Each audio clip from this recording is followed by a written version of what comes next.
Was is er nou? Bist du sicher wegen dem? Jag är inte idiot. Two outlaws on the lam, taking the back roads through America. You can't drink enough coffee for this show. And now it's time for Monday Madness with the Moped Outlaws, Greg and Mark.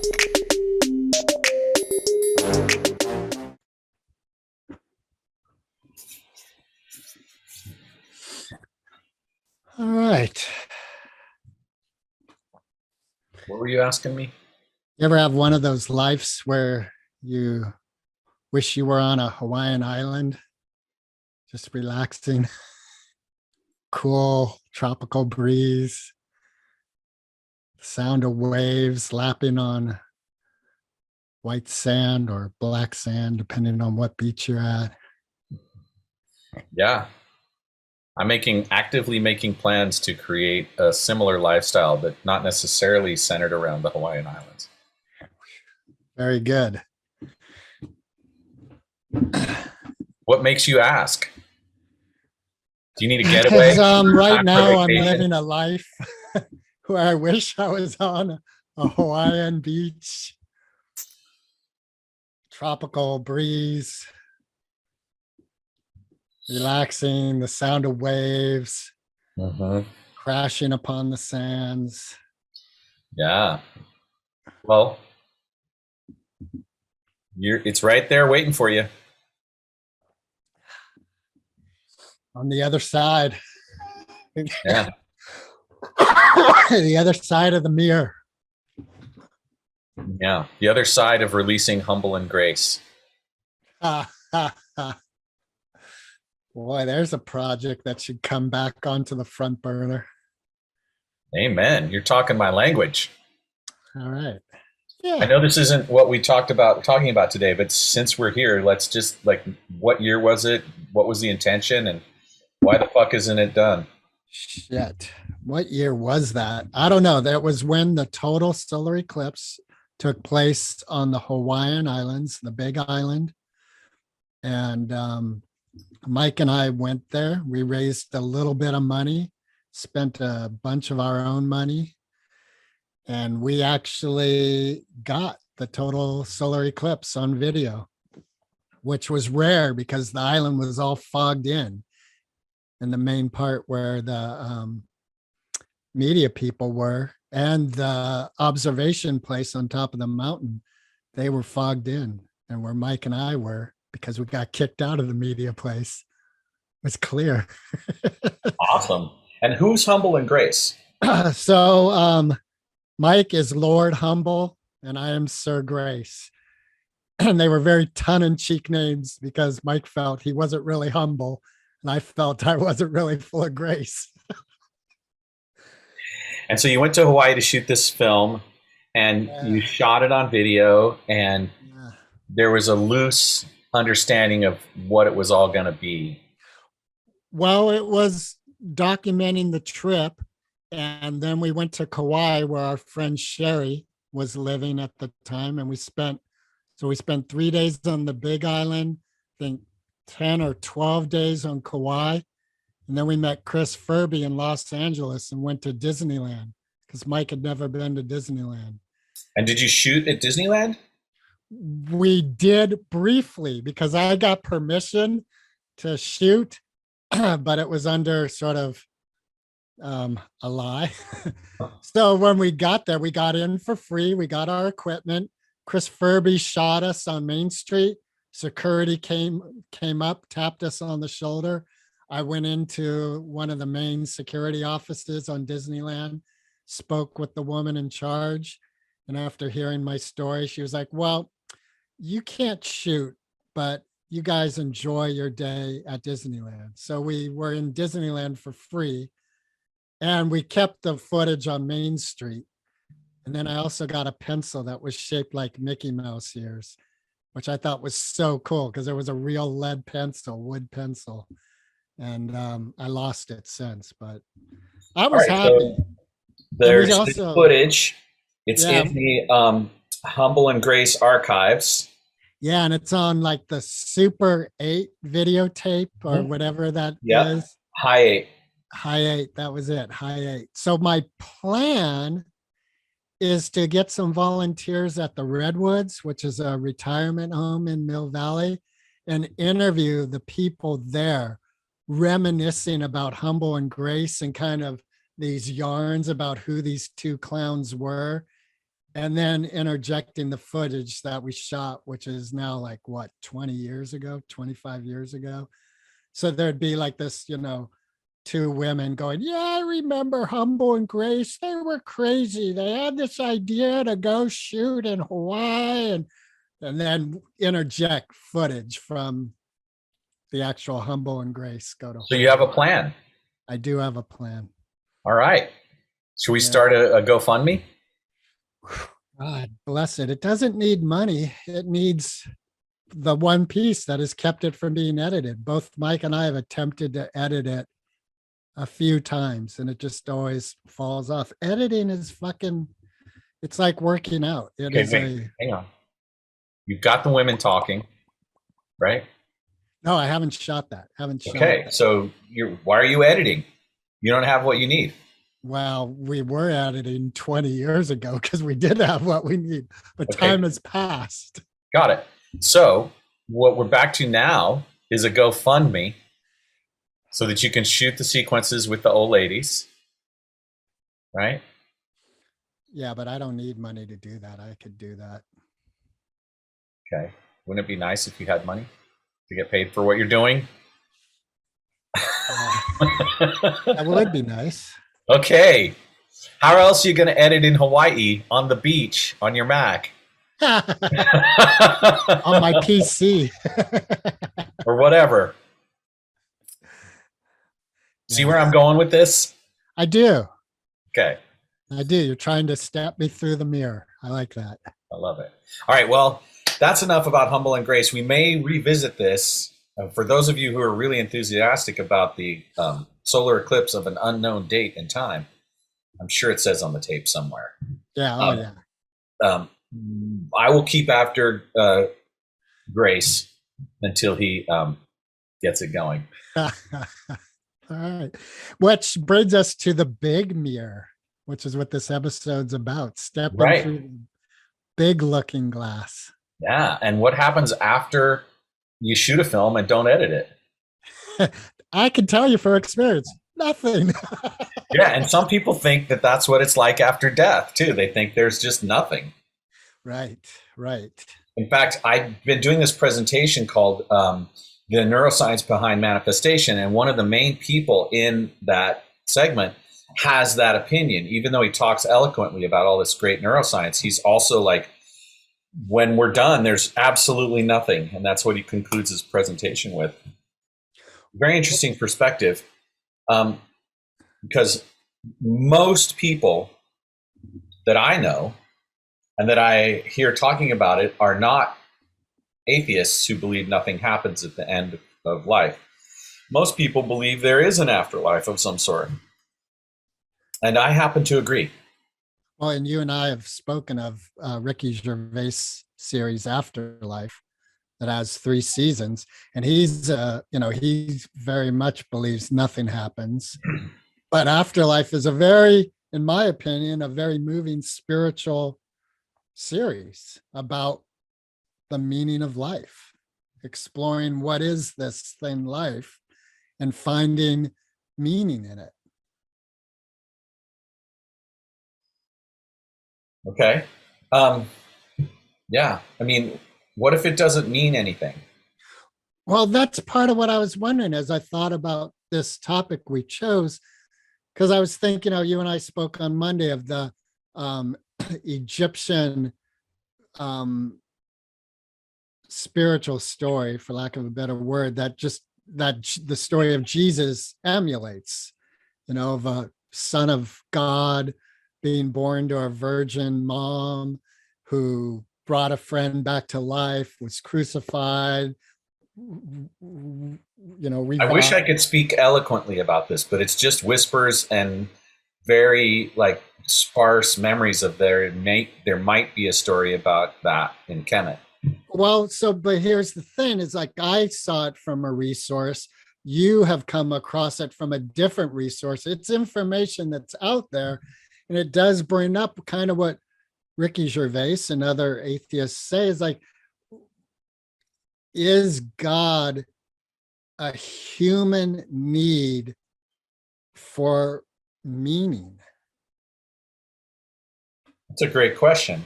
I thought the question is there an afterlife? Well, afterlife does speak to God in essence, and just without, semantics can get involved real quickly. Right. And I think if we're believing in an afterlife, there is a spiritual belief in that. In essence, it's saying that life is beyond the physical, consciousness is beyond the physical. What I've noticed about my own experience is the older I get, the more my version of what God is changes. Yeah, well, that's okay.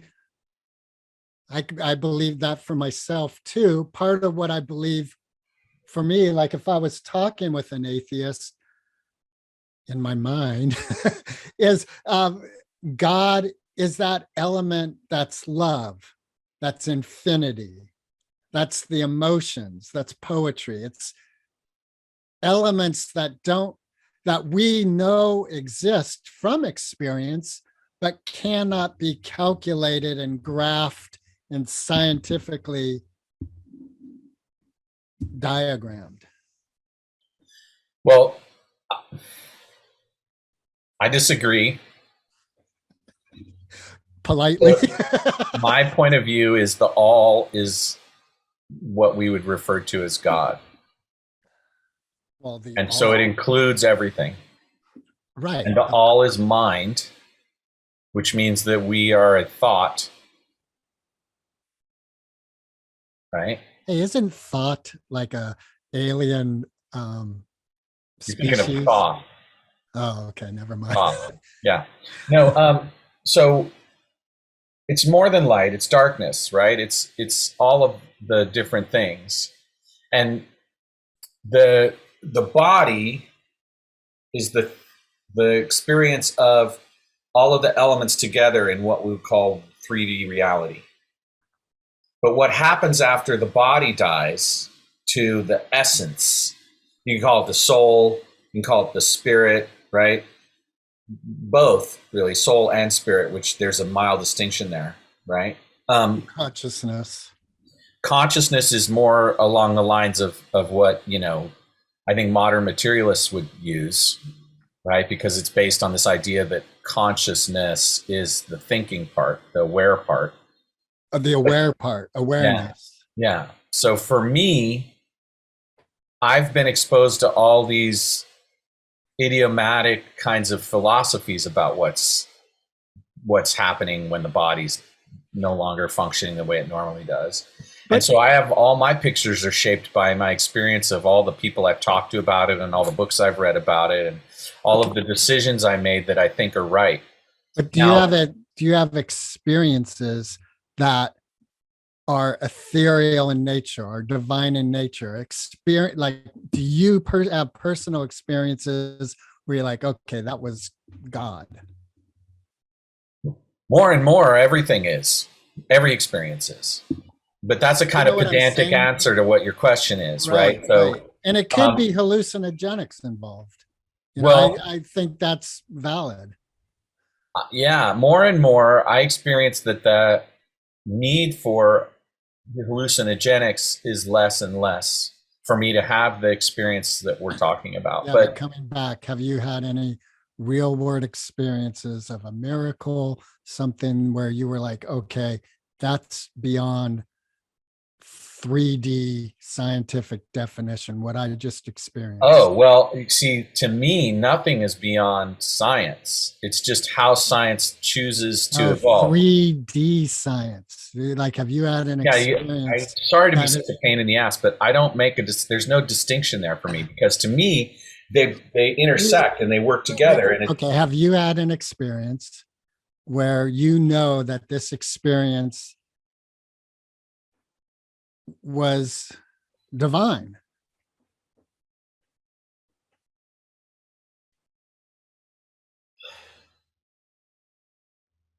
I'm having one now. Okay, put your hands above so I can see both hands. All right, so we can rule that out.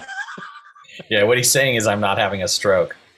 Or So multiple. the evolution of my consciousness has been from a child to where I am at 58 years old now. It's been a long, incredible, enriching discovery of the great mystery, right? Yeah, but are you avoiding the question? No, I'm actually trying to answer it the best way I know how, because what I've discovered more and more is that it's not separation. It's not 3D versus spiritual. It's not, it's all one thing. But we don't experience it that way because of our conditioning and because we are not trained to allow the mind to relax into the deeper possibility. Okay, that just sparked me because I was thinking about this just minutes ago while preparing for this, that breathing doesn't need my conscious effort. I'm breathing. And every time I check in, am I breathing? Yep, I'm breathing. Heartbeat, same thing. I was wondering, like, why isn't divinity like that? Why isn't it just this consistent that doesn't need our consciousness to be there? But when I check in, like, is divinity there? Oh yeah.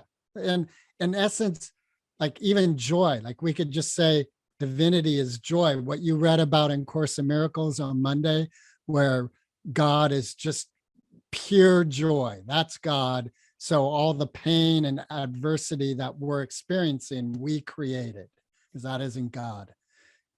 And so just joy, like, why isn't joy like breathing? Like, am I happy? Oh yeah, I am. All right, cool. And you just continue on. Well, you and I have had this discussion before where, it's not that I don't see God in the struggle and strife of human creation, because I do. God is not just joy. Well, that's not what Course in Miracles says. I disagree. Oh, really? So Course of Mark. Course in Miracles to me is saying that what we see, we mistake. And the story we make up about it is what's not God. So the mind what I create with my mind is not the same as what the all What's is. today's lesson? I haven't read it. Is it right near you? Is it right by you? That's in the other room. Oh, okay. My point is,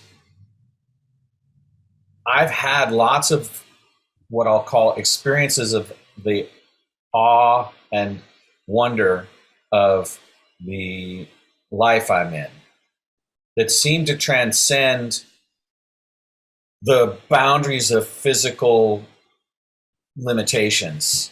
But what it is there's a feeling there, Right. that integrates with my intellect. Right.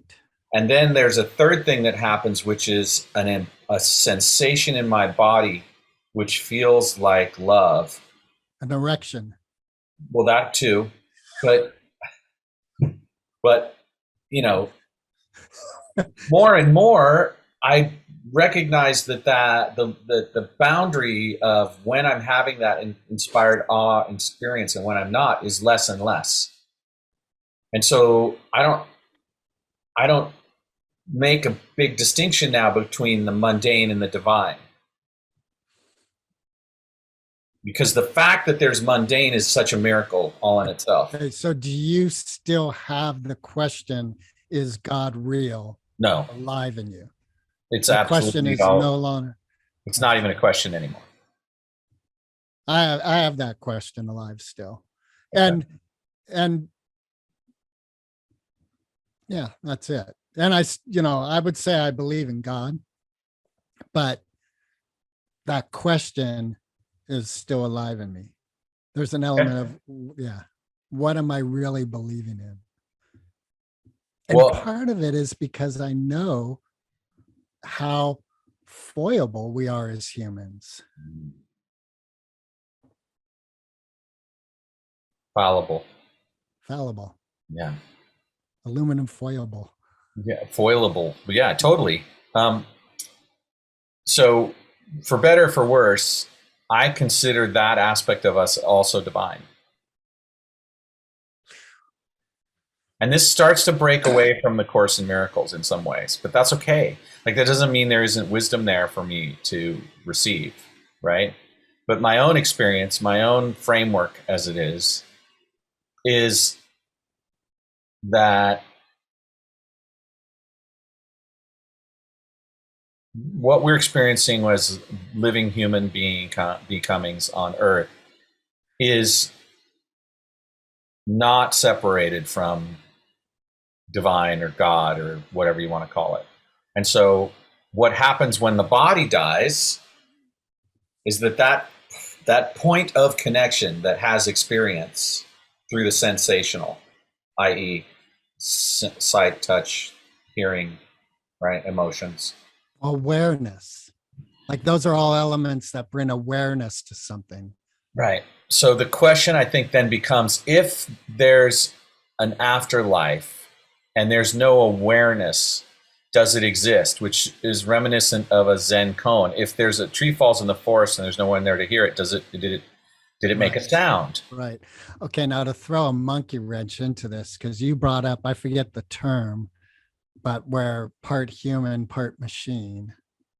Oh, well, there's this whole sort of movement that's happening in our culture and in our society related to technology called transhumanism. Transhumanism, that's it. So, and AI, artificial intelligence. Right. If it's artificial, then it's not intelligence.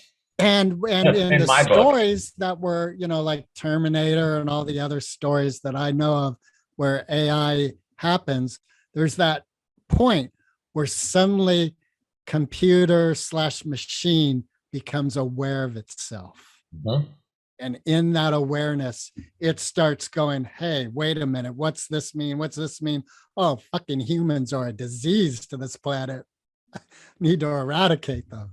Well, all those stories are created by humans who have this self-loathing because they misunderstand what they are. And so it's a reflection of the shadow of their inner life that's what they would project onto the ultimate intelligence. So you're saying a dystopian story is really self-flagellation of the author? Yeah. Oh, that's very sad. Humans, silly human race.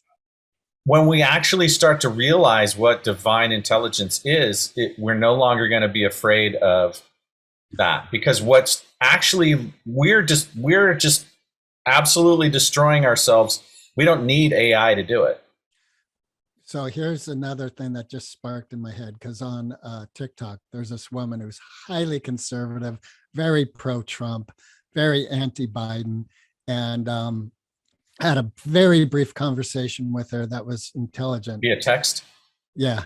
And then later on, I saw TikTok, she posted, because a lot of TikTokers, they post a comment and then they reply to the comment. Okay. So the comment was like, your friends must be all conservative, or don't you get tired of listening to each other? And all. In essence, what she said is, nope, some of my friends are liberal. We don't get tired of each other. We love each other. And I was like, so the reality, like, because the TikTok social media thing seems very extreme. Like, I hate Biden. I love Trump. Fuck you. And then what I'm seeing in this post she did is like, that's not really what's going on. She has liberal friends. They get together. They're friends with diverse opinions. It's almost like that human element is missing in the brief connection that social media gives. Okay, can you tie that back to AI and what we're talking about? I'm sort of. Well, so part of what you were saying is how our self-loathing, our image of who we are. I think there's sort of this mass image of humanity that is being based on the brief, shallow connection of social media, that this is what humans are. They're adversarial, they fight, it's black or white, and no gray ground, and blah, blah, blah. And we operate from that kind of tape running in us. But the reality is that we really are far more interconnected than social media is showing. And as you said earlier, if we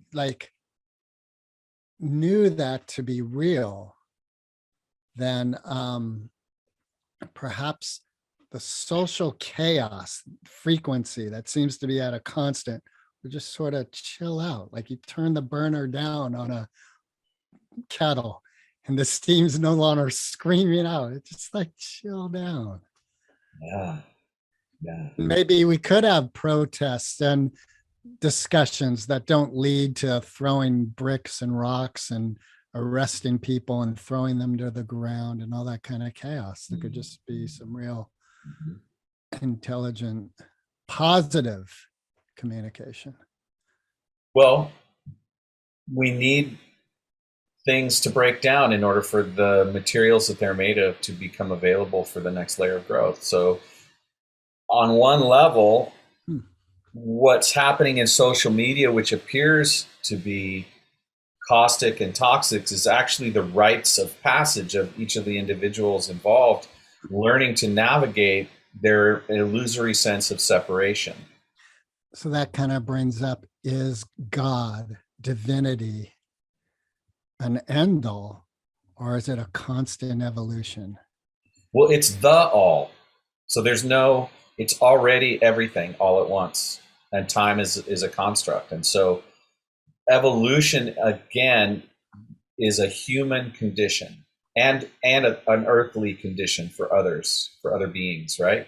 So what I think is relevant is that at this stage in humanity, the picture I have based on my conditioning and my family history and my framework, which is just as invalid as anybody else's, is that we're at this place where we have a new possibility to become more consciously aware of the fabric of our experience, the multifaceted way that science and spirituality and philosophy and behavior all come together to continually to upgrade our awareness of what this is and why we're having this experience and what's available to us through that. And so when two people argue with each other, either in person or in a social media context, the appearance in the moment of the argument might be that they're irrevocably, opposed to each other. But then when they go away and they reflect by themselves in the moment, they may have an experience that has them become more curious about themselves or about what it was they heard from the other person. And so this woman that you're talking about, she was being accused of being myopic and being locked in a polarity where no understanding of any other. And she right away, she said, see, no, not true. I have, this other facet to my humanity. So the more we try to pigeonhole our experience, the more we try to imagine that we are not in some kind of sympathetic or simpatico relationship, the less we are close to the truth. And it just, the clash of civilizations right now is breaking down elements that are no longer going to function for us, so that there's the reality is we're going to have to reinvent how we put things together. But first, theoretically, if the miracle were to happen, we'd wake up and just start doing it. And some of that's happening. People are figuring it out.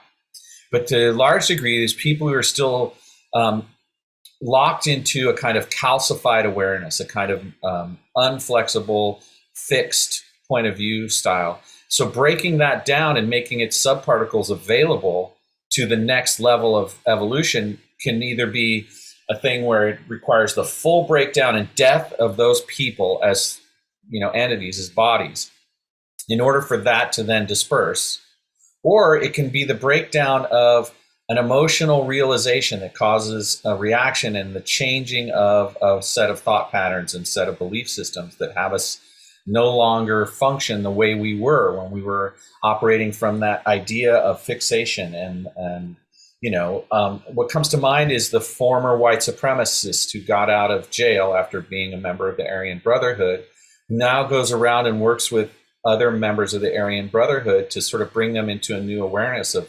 the lack of need for racial division and the lack of need for white supremacist practices. And, it's a tough row to hoe for that guy, but he came to an awakening himself. And then he made it his mission to go and meet people who are still on that path and have the difficult conversations with them until they're able to come to a new way of understanding. And I just think that's the context of all of this experience. We are all being put through these kinds of transformational rites of passage. Every moment, every day, we have a new possibility to engage ourselves and to break down the parts of ourselves that are out of accordance with the natural law. And the natural law to me comes down to one 4-letter word: love. Right. So you were very close with Steve and your mom, who have both passed away. Right. Do you have any experiences in your life where they were present without any doubt in your mind after they passed? I've had dreams, for sure. What about real world? Well, I've Like, had sensations as if their presence was nearby. And that sensation was an emotional feeling that was something I shared with them. For instance, I went to Terrapin to see Phil Lesh and friends play. And one of the things they did the year my mom died was they did a concert that was the Beatles. I think it was the White Album all the way through.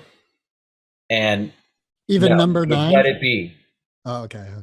And they played a bunch of those songs. And my mom and I were really big Beatles fans. And so there was this sensation I had of hearing that music in a room full of people, where I could feel the thing that I felt when my mom would listen to those things together.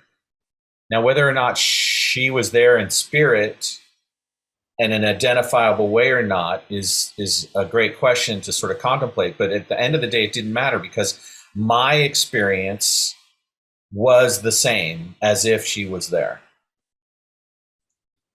Except that I couldn't turn to her and pass her the joint. That'd be funny if you did, and then you see the joint floating in front of you. Whoa, right? Hey, Mom. And it's so funny, because what we try to do is, with these ideas of ghost or spirit or whatever, is we try to make it as if it has to take shape in the physical. Like a ghost is something we could see, and it could actually hold a joint or whatever.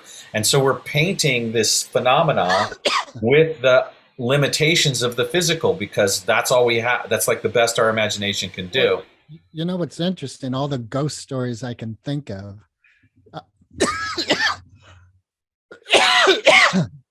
Excuse me, are based on an entity that couldn't let go of the planet, or wasn't allowed to let go of the planet. So like A Christmas Carol, all the ghosts are dragging their chains and suffering by witnessing people they could have helped, but now they can't because they're ghosts. Or a haunting, like I can't think of, except I just thought of, forget it. Never mind. My theory's gone. Casper the Friendly Ghost. And then also when I was growing up, there was a series of books about Georgie, the ghost. It was my favorite. God, I love these books. And Georgie was a very friendly ghost. So yeah, I guess my theory we have all this mythology that we share, from down through the ages with each other. It tries to help us figure out the answers to these questions and to have a framework for this. Right. I was thinking about that with wisdom, because yesterday with Daily Bread, it was about wisdom and the importance of wisdom. And thinking with the Bible, like there's wise things in there. And thinking of children's books like Dr. Seuss, the Sneetches on the beaches with stars and on their bellies. Like, it doesn't matter that it's a children's book or a Bible. There's wisdom in there that if you poo-poo it because it's the Bible or a children's book, you're missing out on that wisdom to be gained. And but the wisdom is in you, and you just recognize it when you actually engage with the artwork.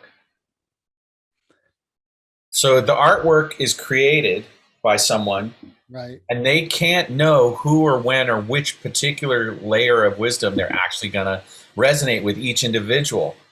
That's why we do it. We kind of like, we make this artwork and we give it life. We give it as much as we can about life in hopes that something will happen for another person in a way that's similar. But in the end, we only are guessing at what similar is. Like I can say the color red to you and you get a picture in your mind of what red means. But the level of depth of the red that you picture when I say that versus what I picture, we don't really have a great way to analyze whether they're the same or not. I mean, we have some common ground, right? But if we went to like my colored pencil box right now, which is in my kitchen, there's like about 8 different layers of red. And so which one would you, when I say red, which one comes to your mind? They're going to be different. Well, and also when you said red, I pictured a person wearing red. And then I went to like a Pantone square of red. Right. My first hit. So spiritual objectivity is subjective.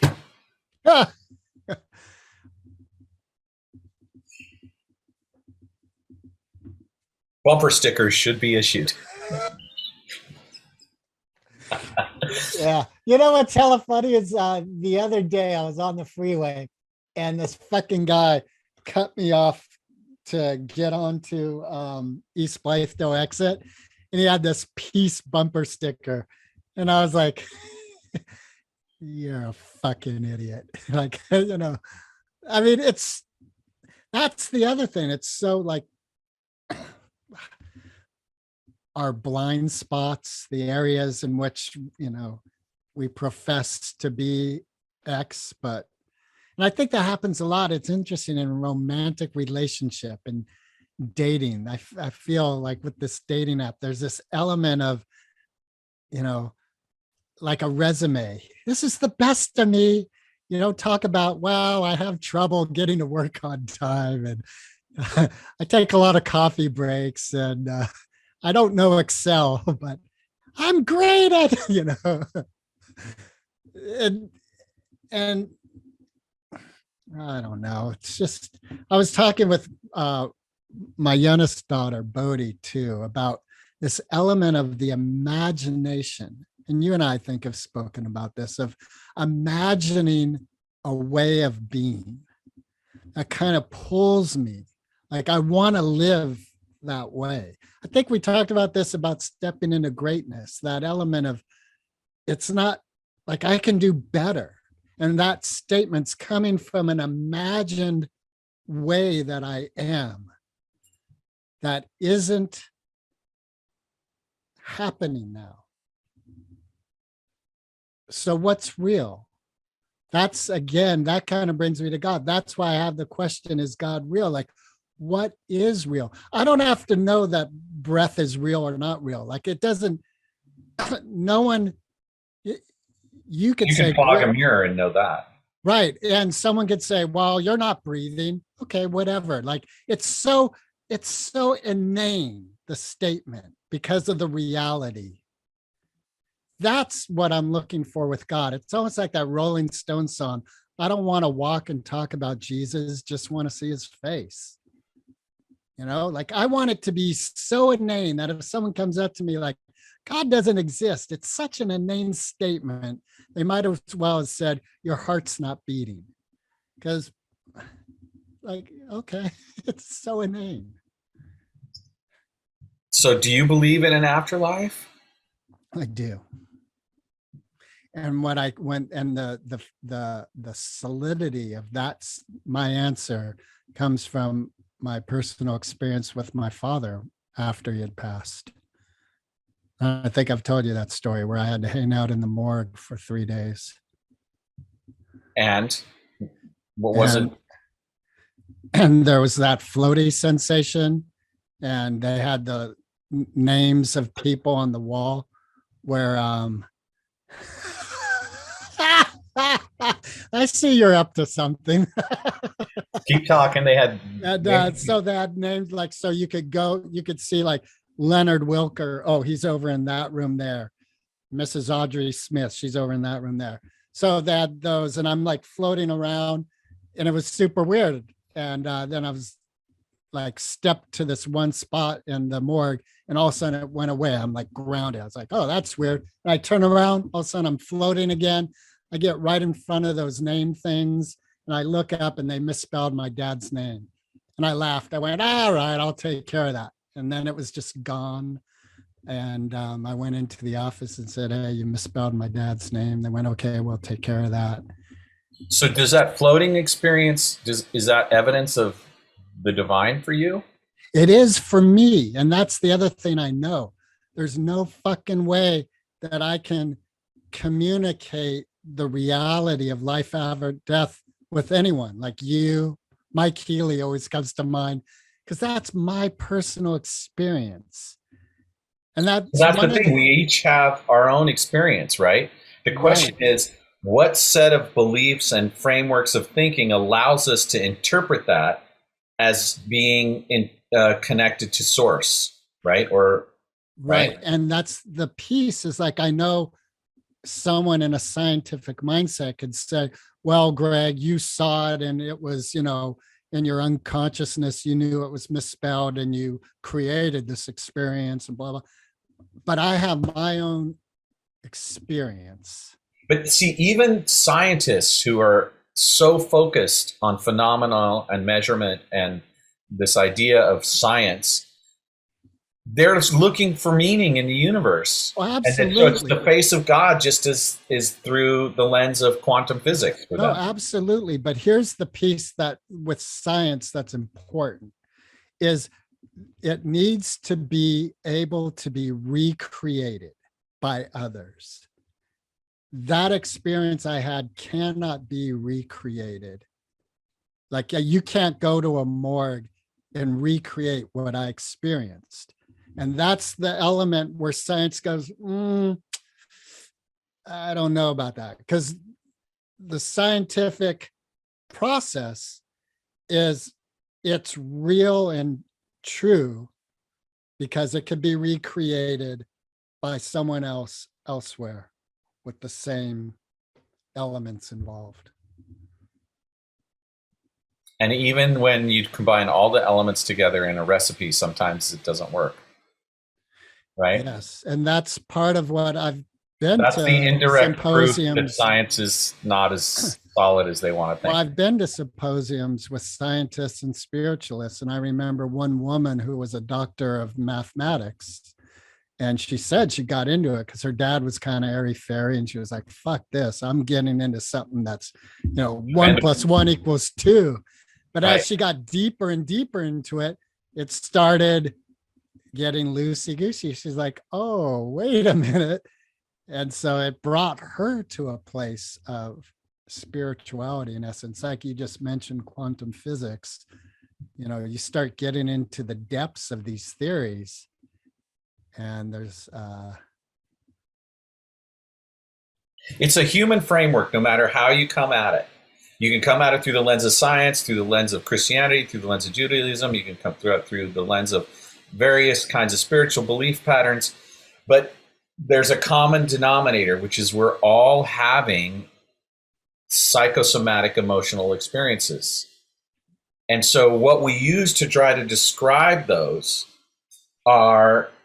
what's a psychosomatic experience? No, it's a somatic experience and a psycho experience, right? Those are three distinctions I was making. Three? What's three? You just said two. What's the three? Sensational, semantic, and somatic and sensational, right? Psychosomatic. So that's two. I forget what I said. You said psychosomatic. And what is, and I thought that was a single word. It is, but in this case, I'm using it in its subject, in the split way, psychological and somatic. And what's somatic? Somatic? Yeah. It's the embodied knowing. It's Physical. the experience of physical sensation. Okay. But So it's you're also saying intelligence, psychology- like wisdom and fear, which is not just a brain thing, right?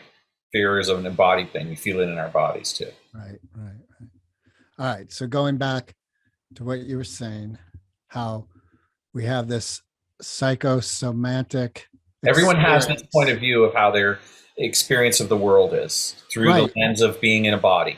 Right. And they are constantly using that as a means to satisfy this kind of curiosity.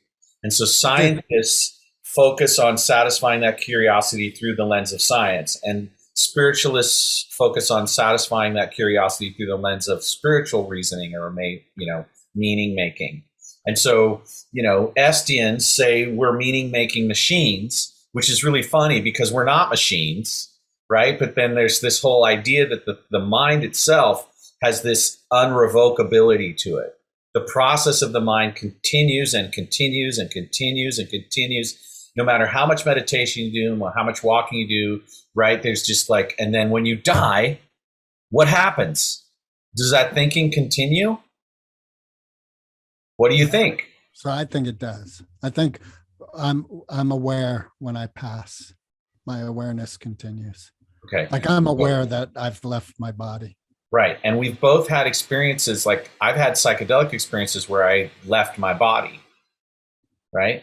But I still felt as if I was a cohesive entity of some sort, right? The I am was still present.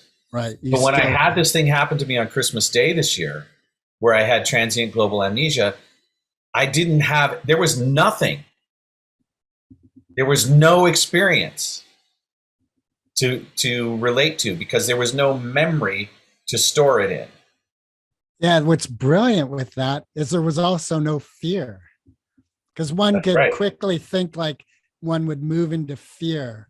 Because for fear to function, you have to have a necessary memory of the past pain that would lead you to think something bad could happen. Right. Or a comparative where like, I expect this to be, and it's not. So I'm frightened. Right. And because that expectation is based on an experiential past that you no longer have access to. Yeah. So when you shared this with me, you mentioned it like it was a total reset of your being. And you were grateful for it because it really allowed you to like boot up fresh. Well, yeah, absolutely. Like my body, a lot of aches and pains that I had went away. There was a lot of things that were no longer true about me. Stress levels that weren't present anymore. Right. And has that remained so? Yeah. That's awesome. Yeah. Like the lower back. And I'm actively cultivating it. Like I actually spend time, energy, and attention to rid myself of the things that we would refer to commonly as shempa or, Right. things that are cultivated. If we cultivate them, they cause tension and angst and anxiety in the body. Yeah. So that's interesting because I have this pain in my shoulder and I had a slap procedure here where they reattached my bicep to my shoulder like 15 years ago now. And it's just constant pain. And I can feel there's weakness, like when I do push-ups and working out, and there's a weakness there. And part of what I'm wondering is, should I just accept this? This is going to be for the rest of my life and do what I can to build it up, keep it strong, make sure it doesn't freeze. Or like you're bringing into our conversation, is there a consciousness that can be rebooted where my experience of what this is can be transformed, which I believe is possible. Like I believe our physicality is a manifestation. Well, I had several scientists try to explain what happened to me, and what they said was, we don't know what causes it. Yeah. And I'm like, okay. Right. So where we're back to is this kind of idea that even with science, there's these gaps. There's these things that we just can't explain through any measurable means yet. Right. And, the way I view this is magic is science that we have yet figured out how to describe in a quantitative way. And so that those experiences of inspirational, elevated emotional states, you can start to explain them in terms of the way that various hormones are secreted and the blood flow's increased and the heart rate's increased. But that's really just the effects. When you say that someone played a song that caused that, Okay, great. And lots of people who hear that song will have a similar experience, but not everyone will hear it. So you can't say it's the song, right? It's the song and the listener. And we're co-creating the experience. So it's the painter and the person looking at it. It's the Bible and the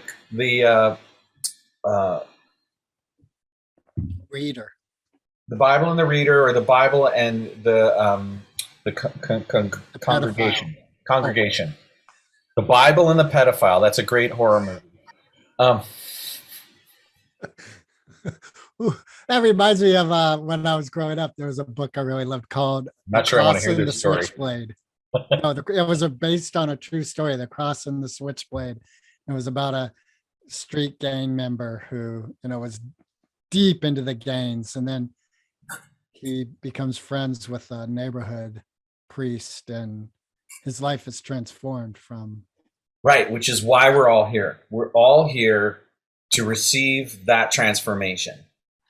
And it's a privilege to exit the Akasha, to exit the realm, the astral plane, and to become a body, because in the body, you can have all of those challenging experiences and evolve. You can't do that in the spiritual realm. That you're inert. Karma isn't there. Karma is here.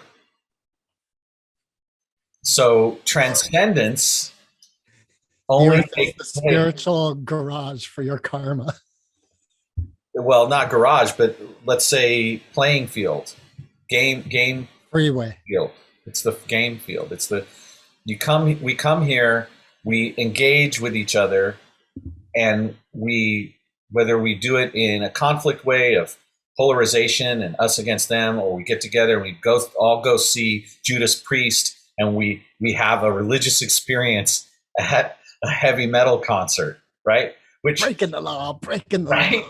Which if you took most Bible belters, they're like, there's no way Jesus is present at a Judas Priest concert. Well, then they really haven't read the Bible very well. Right. And so that's the thing. When we impose our preconditioned interpretation of what's supposed to be happening onto the circumstances of the life we're experiencing, we miss something that's present for us always, that's always there.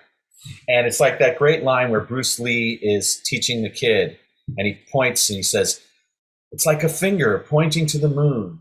And then he goes, don't concentrate on the finger, because otherwise you miss all that heavenly glory. Right? And so the finger represents the corporal, the physicality of it. And the heavenly glory is the thing that inspires us. And to be inspired, you have to have some form of conscious awareness. And then inspiration itself happens as a visceral experience. We experience exaltation. We experience the body's mechanism or body's biological interaction, creating a sense of well-being, an inspired thing that then we try to interpret and try to hold on to with the mind and grasp, which it can't do. The mind can't grasp it, but the body can. The body remembers that feeling of love, that feeling of unity with everything. And it's sort of like the old age attitude of chasing the dragon, right? It's like sometimes you're just addicted to God, and you're constantly on trying to find that next fix for that exalted feeling. So you go to church and you sing, or maybe you're like a scientist and you get off on like discovering a new like element, and so you spend your whole life studying the elements until you can come up with that new thing. And then you have you're a backpacker and you just want to see 50 waterfalls this summer. And, it's like, or you're a jazz musician and you're trying to perfect that improvisational solo that reminds you of Charlie Parker. Like there's a million ways to Nirvana. Recording stopped.